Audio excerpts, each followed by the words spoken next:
El miércoles 8 de abril de 2026, algo pasó en México que no pasaba en décadas. 377 diputados levantaron la mano al mismo tiempo, y con eso, una reforma que el PAN y el PRI creyeron que podían detener, quedó aprobada, en pocas horas, sin que nadie pudiera hacer nada para evitarlo. ¿Qué es el Plan B? ¿Qué cambia exactamente? ¿Por qué importa? Y lo más importante, ¿qué significa esto para los mexicanos que llevan décadas viendo cómo los políticos se llevan el dinero público? Eso es lo que vamos a analizar hoy en Noticia Mundial TV, con los datos reales de lo que pasó, sin exageraciones, sin inventar nada. Quédate porque esto te afecta directamente. Vamos directo a los hechos porque eso es lo que importa. El miércoles 8 de abril de 2026, la Cámara de Diputados de México aprobó en lo general el llamado Plan B de la reforma electoral. ¿Con cuántos votos? 377 a favor, 102 en contra, 0 abstenciones. 377 votos es una mayoría calificada, y eso es importante porque para cambiar la Constitución en México necesitas exactamente eso, no cualquier mayoría, una mayoría calificada, que es 2/3 partes de los votos. Eso es lo que Sheinbaum logró. ¿Quiénes votaron a favor? Los diputados de Morena, del Partido del Trabajo, del Partido Verde y de Movimiento Ciudadano. ¿Quiénes votaron en contra? El PAN y el PRI, y eso ya te dice mucho de cómo quedó el mapa político en México. Pero la historia no terminó ahí. Después de la aprobación en lo general, vino la discusión en lo particular. Eso es cuando se analizan los detalles específicos de cada artículo, y esa discusión duró más de 16 horas.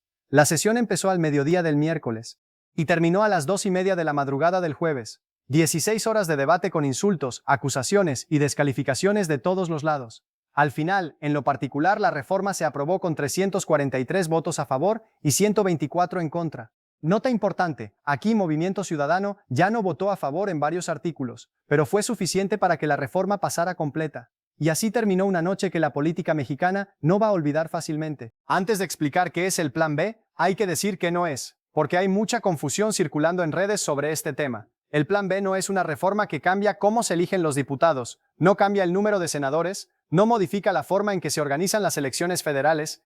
Eso era el Plan A, la primera reforma electoral que Sheinbaum propuso en marzo de 2026. Esa primera propuesta fracasó porque no tuvo los votos suficientes, solo 259 votos a favor cuando necesitaba más de 300. Entonces el gobierno diseñó una segunda propuesta más acotada. Eso es el Plan B, una reforma más específica, más enfocada, menos ambiciosa en alcance, pero aprobada. Entonces, ¿qué cambia exactamente? 3 cosas principales. Primera, los salarios de los consejeros y magistrados electorales. El Plan B establece que los funcionarios del sistema electoral no pueden ganar más que el presidente de la República. ¿Por qué importa eso? Porque hay consejeros electorales que hoy ganan más que el propio jefe de Estado. Eso para muchos ciudadanos es un escándalo. Que un funcionario que organiza elecciones gane más que el presidente que fue elegido por millones de votos. Segunda, los presupuestos de los congresos estatales. El Plan B obliga a que los congresos de cada estado reduzcan su presupuesto en un 15% durante los próximos 4 años.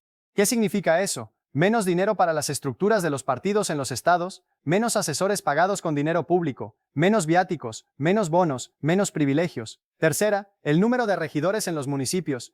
El Plan B reduce el número de regidores en los ayuntamientos del país. Los regidores son los miembros del cabildo municipal que acompañan al presidente municipal. En muchos municipios hay demasiados regidores que cobran sueldo pero no hacen trabajo visible. El Plan B reduce ese número. Menos puestos, menos sueldos, menos gasto público en política. Para entender por qué esta aprobación es tan importante para el gobierno de Sheinbaum, necesitas recordar lo que pasó semanas antes. El 11 de marzo de 2026, el gobierno presentó su primera propuesta de reforma electoral. Esa propuesta quería cambiar muchas más cosas. Quería modificar la forma en que se eligen los diputados de representación proporcional. Quería eliminar las senadurías plurinominales. Era una reforma mucho más ambiciosa y mucho más polémica, y fracasó. Solo 259 diputados votaron a favor. Necesitaba más de 300. Para una presidenta que llegó con una mayoría legislativa histórica, ese fracaso fue un golpe político importante. Le dijo al país que incluso con mayoría en el Congreso, Sheinbaum tenía límites, que no podía todo lo que quería, y que la oposición, aunque pequeña, podía complicarle las cosas. Entonces el gobierno hizo lo que hacen los políticos inteligentes cuando pierden una batalla. Se replantea. Quitaron de la propuesta los temas más polémicos, se quedaron con lo que sí podían aprobar, y construyeron alianzas con Movimiento Ciudadano, que en la primera votación había votado en contra. ¿Cómo convencieron a Movimiento Ciudadano?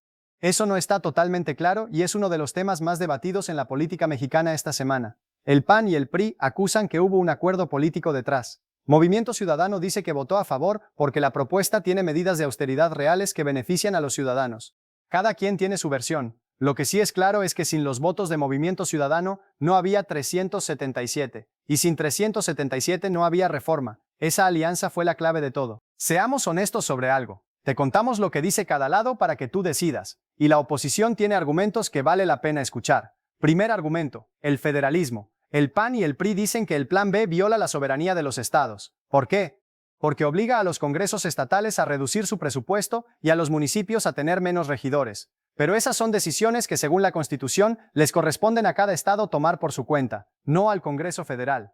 La diputada del PAN Carmen Rocío González dijo en tribuna que la reforma viola los artículos 73, 40, 115 y 124 de la Constitución. Esos artículos protegen la autonomía de los estados y los municipios. Si eso es correcto, la reforma puede ser impugnada ante la Suprema Corte, y el PAN y el PRI ya anunciaron que van a ir a los tribunales. Segundo argumento, las comunidades indígenas. La oposición señaló que la reforma cambia cómo se organizan los ayuntamientos indígenas sin haber consultado a los pueblos originarios. Eso es una violación de los derechos que la Constitución le reconoce a esas comunidades. Y si ese argumento prospera en los tribunales, esa parte de la reforma puede caerse. Y hay algo que los defensores de la reforma también tienen que reconocer. El Plan B que se aprobó no es el Plan B original. Llegó a la Cámara de Diputados modificado. El Partido del Trabajo, que es aliado de Morena, hizo cambios que quitaron lo que muchos consideraban la columna vertebral de la propuesta. ¿Qué se quitó? El cambio de fecha para la revocación de mandato. Eso era uno de los elementos más importantes para Sheinbaum. La idea de hacer coincidir una revocación de mandato con las elecciones de 2027. Eso se cayó. Entonces el Plan B que quedó es más pequeño, más limitado que lo que Sheinbaum quería originalmente. ¿Sigue siendo una victoria? Sí. ¿Es la victoria completa que buscaba? No del todo. Esa honestidad es importante para entender el panorama completo. La gran sorpresa de esta votación fue Movimiento Ciudadano. Si llevas tiempo siguiendo la política mexicana, sabes que Movimiento Ciudadano se ha presentado durante años como una alternativa diferente al PAN, al PRI y a Morena. Un partido que no está con ninguno de los grandes bloques, que a veces vota con el gobierno y a veces en contra. Y en la primera reforma electoral de marzo, Movimiento Ciudadano votó en contra, junto al PAN y al PRI. Eso ayudó a hundir el Plan A, pero esta vez fue diferente. Esta vez Movimiento Ciudadano votó a favor del Plan B en lo general, y con sus votos se completó la mayoría calificada. Sin Movimiento Ciudadano no había 377, eran indispensables. ¿Por qué cambiaron de postura? Esa es la pregunta del millón que todos se están haciendo esta semana en México. La versión oficial de Movimiento Ciudadano es que votaron a favor porque la propuesta tiene medidas de austeridad legítimas, que reducir los salarios excesivos de funcionarios electorales y recortar presupuestos de congresos estatales es algo que beneficia a los ciudadanos, y que por eso decidieron apoyarlo. La versión del PAN y del PRI es diferente. Ellos acusan que hubo un acuerdo político entre Morena y Movimiento Ciudadano, que se negoció algo a cambio de esos votos, y en tribuna los insultos fueron duros. El PRI llegó a decir que Movimiento Ciudadano y Morena son lo mismo. Esas son declaraciones muy fuertes en el Congreso. ¿Quién tiene la razón? Eso es algo que el tiempo y las próximas decisiones de Movimiento Ciudadano van a revelar. Si siguen votando con Morena en reformas importantes, el argumento del PAN y el PRI va a ganar peso. Si vuelven a separarse en los próximos temas, será más difícil sostener esa acusación. Y aquí viene la pregunta que más importa a quienes ven este canal. ¿Esto cambia algo en la vida de la gente común? ¿O es solo una pelea política más que no llega a la realidad de las familias? La respuesta honesta es, puede cambiar algo, pero hay que ver cuánto y cuándo. Hablemos de los números concretos. El Plan B reduce los presupuestos de los congresos estatales en un 15% durante 4 años. ¿Cuánto dinero es eso? Depende del estado. Pero en total, los congresos estatales de México gastaron en 2025 aproximadamente 35,000 millones de pesos. El 15% de eso son más de 5,000 millones de pesos que dejarían de gastarse en estructuras políticas. 5,000 millones de pesos que en teoría pueden ir a otras cosas. Hospitales, carreteras, becas, seguridad. ¿Van a llegar ahí exactamente? Eso depende de las decisiones presupuestarias que vengan después. Y eso hay que exigirlo y vigilarlo. Pero también hay que decir lo que no cambia. El Plan B no resuelve el problema del financiamiento ilegal en las elecciones. Ese era el tema más importante que muchos ciudadanos querían ver atacado. El dinero del crimen organizado que entra a las campañas políticas. Ese tema no está en el Plan B. En el debate del miércoles, el diputado de Morena Leonel Godoy dijo que ellos habían propuesto prohibir el uso de efectivo en las campañas para combatir ese problema, pero que la oposición lo había votado en contra. El PAN respondió que eso no era verdad o que había otras razones. El punto es que el dinero sucio en la política mexicana sigue siendo un problema que ninguna de estas reformas resolvió. Y eso le importa mucho a la gente que lleva décadas viendo cómo el crimen organizado permea la política en muchas regiones del país. ¿Puede caerse esta reforma?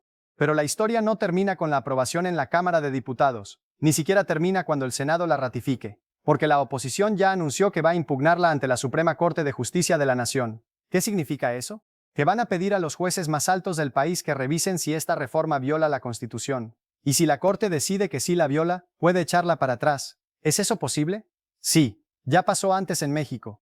En 2013, la Suprema Corte echó para atrás una reforma del gobierno de Peña Nieto precisamente porque violaba derechos de las comunidades indígenas. Y en esta reforma del Plan B, el PAN y el PRI argumentan que hay artículos que violan esos mismos derechos. La Corte tiene que revisar eso, y la decisión puede tardar meses. Y aquí hay una lección más profunda para entender. En México, aprobar una ley en el Congreso no significa que esa ley quede firme para siempre. Hay un proceso de revisión judicial que puede modificar o cancelar lo que el Congreso aprueba. Eso es parte del sistema de contrapesos que tienen las democracias. Ningún poder tiene la última palabra solo. El Congreso legisla, los tribunales revisan, y el ciudadano finalmente es quien tiene que vivir con las consecuencias. Por eso lo que pase en la Suprema Corte en los próximos meses es tan importante como lo que pasó en la Cámara de Diputados el miércoles. Y aquí en Noticia Mundial TV lo vamos a seguir de cerca. Para entender el peso de lo que pasó esta semana, hay que ponerse en los zapatos de quienes llevan décadas siguiendo la política mexicana.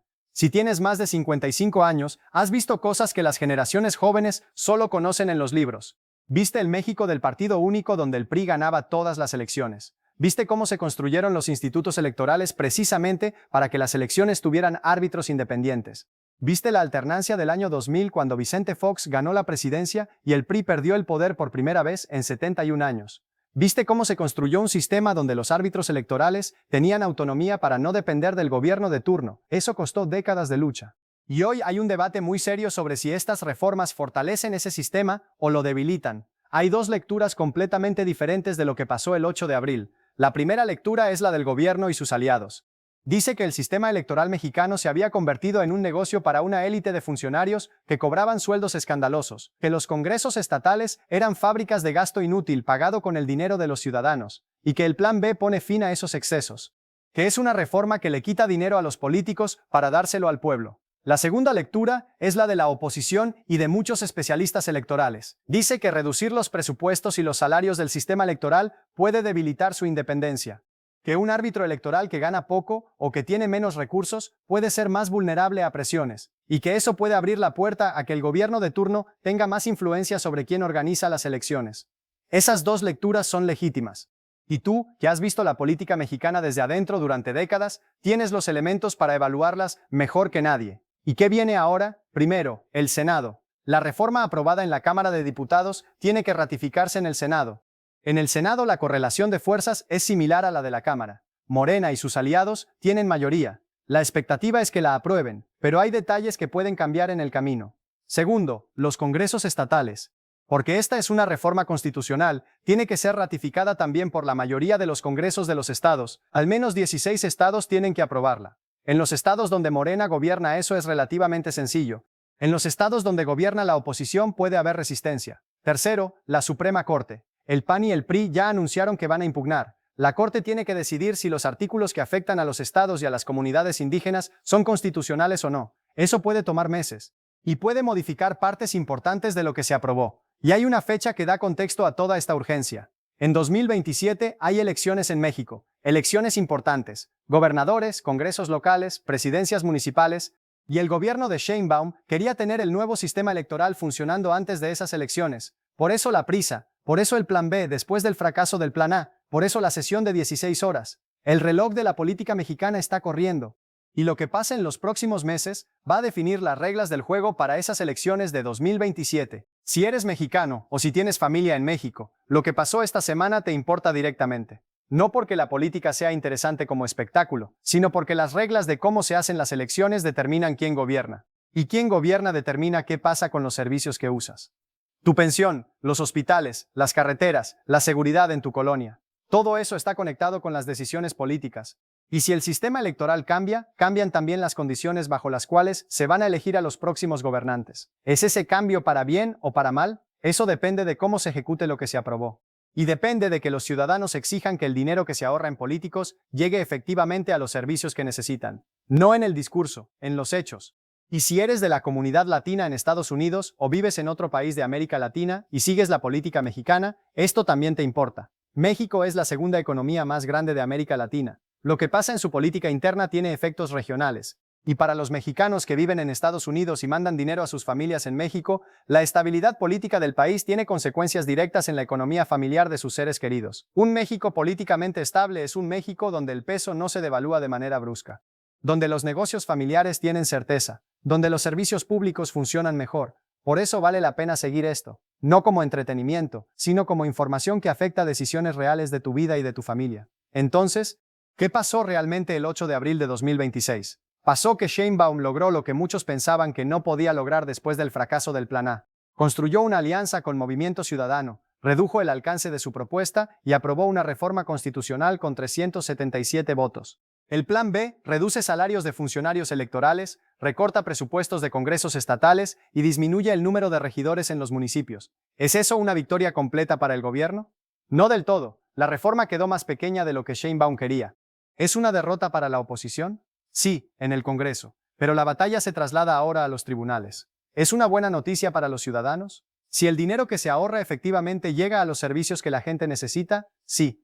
Si solo cambia la distribución del gasto entre políticos sin llegar a la gente, no. Eso es lo que hay que vigilar. Esa es la pregunta que ningún político te va a responder por su cuenta. Tienes que exigirla tú. Aquí en Noticia Mundial TV vamos a seguir esto de cerca. Porque esta historia no termina con la aprobación en la Cámara. Apenas está empezando. Dale like si este análisis te ayudó a entender lo que pasó de verdad y dime en los comentarios, ¿crees que el Plan B va a sobrevivir cuando llegue a la Suprema Corte? ¿O crees que los tribunales lo van a modificar o tumbar? Quiero leer tu opinión. Nos vemos en el próximo video.